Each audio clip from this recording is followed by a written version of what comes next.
وہ کامیاب ہو گیا جس نے اپنے من کو ستھرا کر لیا۔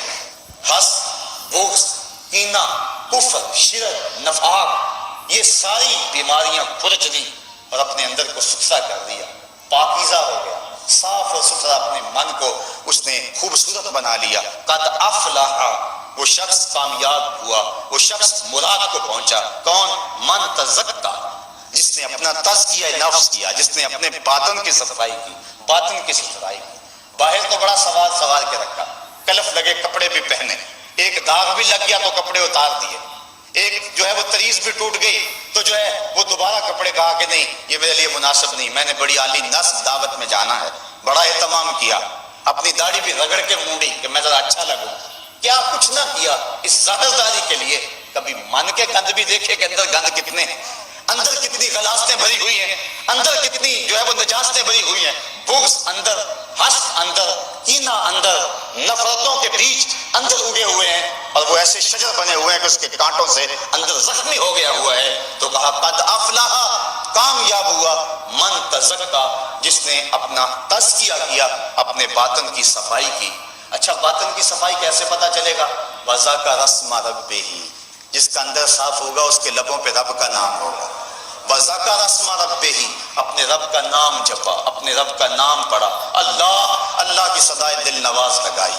صوفیہ فرماتے ہیں جب کوئی بندہ ایک مرتبہ کہتا ہے اللہ، اللہ تعالیٰ اس کی طرف نظر رحمت سے دیکھتا ہے اور اس کے 70 گناہ جل کے راکھ ہو جاتے ہیں۔ تو جس نے اپنے من کو ستھرا کیا، جس نے اپنے اندر کی صفائی کر لی، فصلی، اور اس نے نماز پڑھی، سجدے میں سر جھکا دیا، جو اس کا بندہ ہوگا وہ تکبر اور غرور میں نہیں پھرے گا، وہ اپنی پیشانی کو اس کے حضور جھکائے گا۔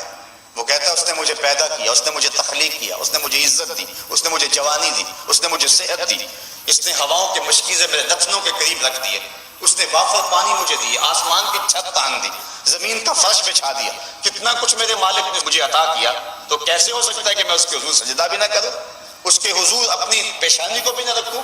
اس شخص سے بدبخت اور کون ہو سکتا ہے کہ جو اپنے رب کو بھی نہیں پوچھتا؟ یارو صبح کے وقت جب صدا آتی ہے نا اللہ اکبر کی، تو چڑیاں بھی جاگ اٹھتی، گھونسلوں سے پرندے بھی نکلتے ہیں اور وہ بھی اللہ اللہ پکار رہے ہوتے ہیں۔ کتنا بدبخت ہے وہ شخص کہ چڑیاں تو اللہ اللہ کر رہی ہیں اور وہ اشرف المخلوقات ہونے کے باوجود لمبی تان کے سویا ہوا ہے۔ اٹھو اور اپنی زندگی کو گناہوں سے پاک کر کے اپنی پیشانیوں کو سجدوں کی آبرو دو۔ وہ پیشانی جو اللہ کے حضور جھکتی ہے کل قیامت کے دن چمکتی ہوگی، اس کے نور اور اس کے اجالوں سے پورے محشر کے اندر روشنی ہو رہی ہوگی۔ تو کہا قد افلح من تزکا، پاک وہ ہوا کہ جس نے اپنے نفس کا تزکیہ کیا، وذکر اسم ربہ، اور اپنے رب کا نام جپا۔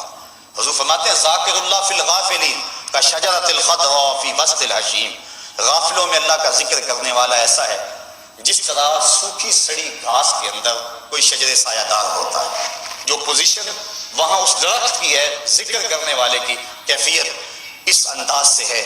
فصلی، اور نماز پڑھی، اللہ کے حضور سجدہ ریز ہو گیا۔ بل تؤثرون الحیات الدنیا، کہا تم تو دنیا کی زندگی کو ترجیح دیتے ہو، یہ انسان کی کمزوری بیان فرمائے، دنیا کی زندگی کو ترجیح دیتے ہو۔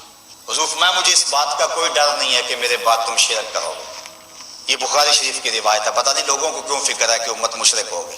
حضور فرماتے ہیں لست اخاف ان تشرکوا من بعدی، مجھے کوئی ڈر نہیں ہے کہ میرے بعد تم شرک کرو گے، میری امت شرک پہ جمع نہیں ہو سکتی، مجھے اس بات کا ڈر ہے کہ میرے بعد تم دنیا دار بن جاؤ گے۔ اور آج ہماری کانوں تک بلکہ سر تک دنیا ہو گئی، ہماری زندگی کا مقصد ہی دنیا ہو گیا، کماؤ جمع کرو، عجیب چکر دوڑ لگی ہوئی ہے، صبح ہوتی ہے شام ہوتی ہے۔ وہ کیا کہا تھا اکبر الہٰبادی نے، کیا بتائیں احباب کیا کارنامائیاں کر گئے، بی اے کیا، نوکر ہوئے، پینشن ملی اور مر گئے۔ کیا زندگی کا یہ مقصد ہے؟ انسان کی زندگی کا مقصد یہ نہیں ہے، مقصد کچھ اور ہے، یہاں رہ کر اپنے رب کا قرب پائے، اس کی پیشانی سجدوں سے آشنا ہو، مالک کے لیے اس کا دل دھڑکے، یہ ہے اس کا مقصد۔